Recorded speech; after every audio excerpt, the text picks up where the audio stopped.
Olá, amigos internautas, vocês que curtem o Voto News e agora estão se habituando a assistir o Conectado, a nossa saudação a você em qualquer parte do mundo. Estamos sendo vistos, falando daqui de Votuporanga e sendo vistos em todas as partes do mundo. A nossa saudação a todos vocês. Hoje, dia 24 de julho, nós estamos aonde? Diretor Max Pellegrini. Igreja Matriz. A Igreja Matriz Nossa Senhora Aparecida em Votuporanga e tendo a oportunidade de conversar hoje com o padre Gilmar Margoto, que é o pároco aqui da paróquia Nossa Senhora Aparecida. Bom dia, padre. Bom dia. Tudo bem? Tudo bem, graças a Deus. Bom, podemos dizer que com a visita do Papa a Igreja está em festa, não é isso? Claro, de fato essa é a palavra certa, em festa, em motivação, em comunhão e unidade, já que o Papa é o sinal visível da unidade entre nós. Ele que pela graça de Deus tem o poder de governo de toda a Igreja, mas o governo do serviço é o governo da comunhão, é o governo da unidade. Portanto, há uma festa, há uma motivação, uma alegria enorme pela presença do Papa em nosso meio. Padre Gilmar, uma curiosidade minha, durante o conclave que acabou elegendo o Papa Francisco, havia uma torcida muito grande aqui no Brasil para que fosse eleito um Papa brasileiro. O senhor entrou nessa torcida também na época? É claro que nós vamos mais pelo lado daquele que a Igreja escolhe através do Espírito Santo. Mas no fundo há sempre o lado humano, né, de querer um bispo brasileiro. Mas diante da realidade, nós somos abertos para aquele que chega, no sentido de que todo Papa é enviado por Deus e nós devemos acolher e com o coração muito aberto.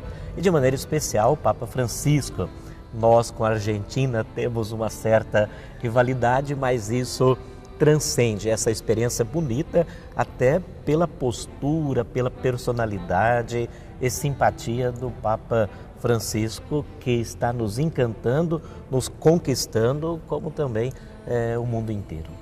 Padre Gilmar, na sua opinião, o que representa para a comunidade católica e para o Brasil a presença do Papa em nosso país?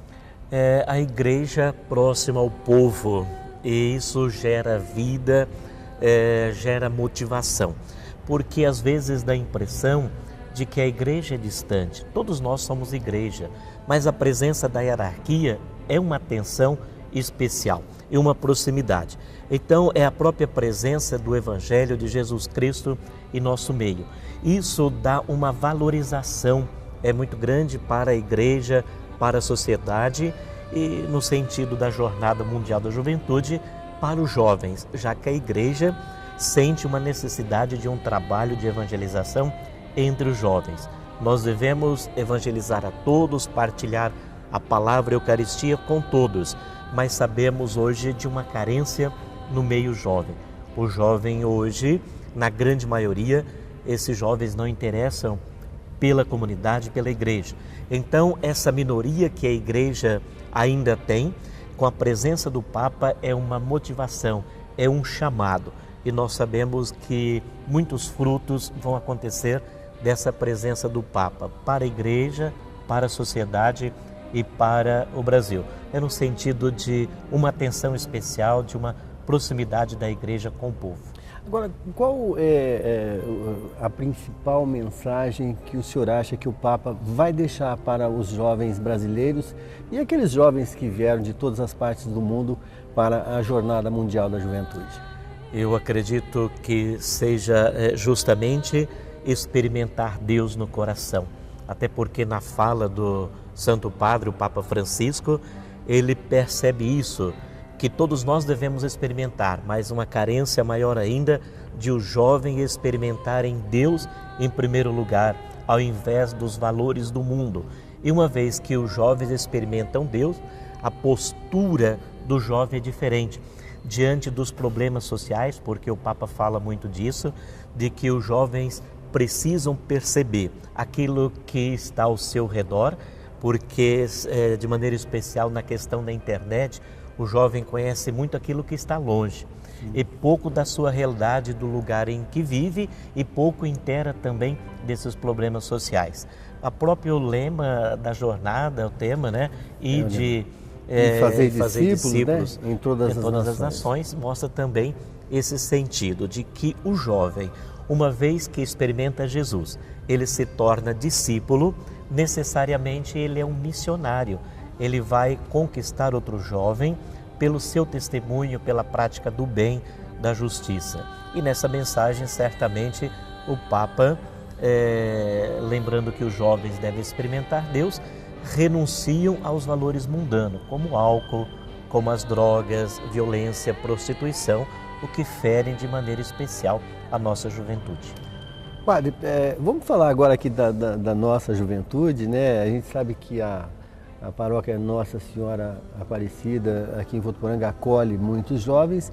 Eu gostaria de saber se os nossos jovens estarão representados lá no Rio de Janeiro na jornada. Sim, nós temos aqui da paróquia 13 jovens, mas da região de Votuporanga, que compõe o trabalho pastoral, a região pastoral, sim, temos 150 jovens, representando todas as nossas paróquias, todo o povo de Votuporanga e região e toda a juventude, nesse sinal de unidade. Eles já estão no Rio e já participaram de algumas atividades, como a abertura ontem da Santa Missa, presidida pelo Dom Orani. Hoje tem a catequese com os bispos e continua a programação em que os nossos jovens estão participando. Bom, bem a propósito, o senhor citou o nome do bispo, agora arcebispo, Dom Orani Tempesta, que esteve aqui em São José do Rio Preto. O senhor disse agora há pouco que teve a oportunidade de trabalhar junto, muito próximo do Sim. Dom Orani. Ele saiu de São José do Rio Preto, foi para o Pará, o senhor disse? Sim, foi para o Pará, foi ser arcebispo em Belém e depois que foi transferido para o Rio de Janeiro. Será que ele imaginava que pudesse ser o anfitrião do Papa algum dia na vida? Não, porque nesses 7 anos, 7 meses que trabalhei muito próximo de Dom Orani, por várias vezes ele esteve aqui em Votuporanga, eu fazia parte do conselho, ele em nenhum momento passou pela cabeça de Dom Orani que ele poderia ser arcebispo do Rio de Janeiro, acolher a Jornada Mundial da Juventude e recepcionar, acolher o Santo Padre. Eu acredito que foi surpresa para ele também e, claro, um dom especial na vida de Dom Orani, como ele é merecedor por todo o potencial, por toda a vida dedicada à Igreja e à sociedade. Eu acredito que é o homem certo, na hora certa, que Deus colocou e que a Igreja colocou para recepcionar o Santo Padre. Padre, a gente observa que é muito forte no Papa, ele faz questão de dispensar todas aquelas regalias que o cargo dele poderia ter, né? Viajou de avião e não quis um leito para descansar, dispensa carro de luxo, se locomove com janela aberta, enfim. O que ele quer dizer com essa postura dele, padre? Eu penso que o Papa Francisco quer trazer de fato o grande sentido da autoridade, do governo na Igreja, que é serviço. Jesus Cristo, sendo Deus, não apegou nem a sua condição divina. E ele diz no Evangelho: eu vim para servir e não para ser servido. Principalmente no mundo em que nós vivemos, em que os grandes nos oprimem, aqueles que têm o poder, muitos não usam o poder como serviço, mas para a autopromoção. Então é uma grande lição para nós que somos da hierarquia da Igreja, que somos autoridade, que somos governo, mas também para o mundo político.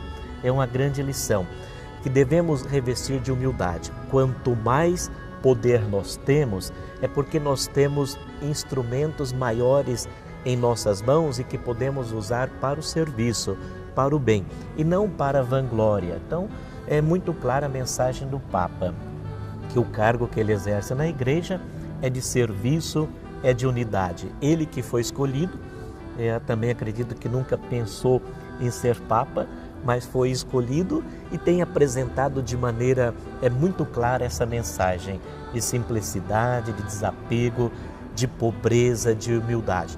Para o ser humano ser feliz e realizado, não precisa de muitas pompas, mas precisa do necessário. E isso no mundo em que há uma disparidade também entre ricos e pobres, eu acredito que a missão do Papa é aproximar, e ele está dando essa grande mensagem, é o grande exemplo para todos nós. Padre, vamos mudar um pouquinho de assunto. Eu acredito que os nossos internautas estão sempre interessados em saber sobre os acontecimentos aqui da paróquia, aqui da nossa cidade. O senhor tem alguma notícia sobre a futura diocese de Votuporanga? Já estamos tratando de futura diocese já. Deve ser diocese de Votuporanga, sim. É questão de tempo. Ultimamente estivemos com Dom Tomé, que é o bispo hoje de Rio Preto, responsável por Votuporanga.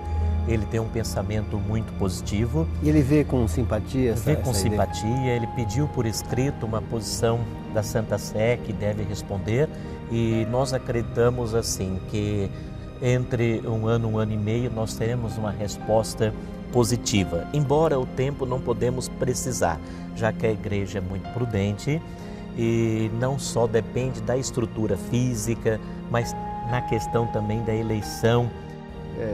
Nós estamos aqui na igreja, aqui é o altar central, né? Sim, o altar central, o presbitério, né? Essa igreja que é construída no estilo gótico romano e tem todo um significado, a arquitetura no sentido religioso, e mesmo não sendo catedral, nós chamamos de igreja matriz, sim, no sentido de igreja mãe, que já acolhe as outras paróquias, as outras comunidades de Votuporanga e da nossa região. Muito obrigado por sua participação aqui no Conectado e esperamos que possamos conversar com o senhor em outras oportunidades. Eu agradeço a oportunidade, te agradeço, Marcos, e peço a Deus as copiosas bênçãos a você, a esse trabalho e a todo o nosso povo.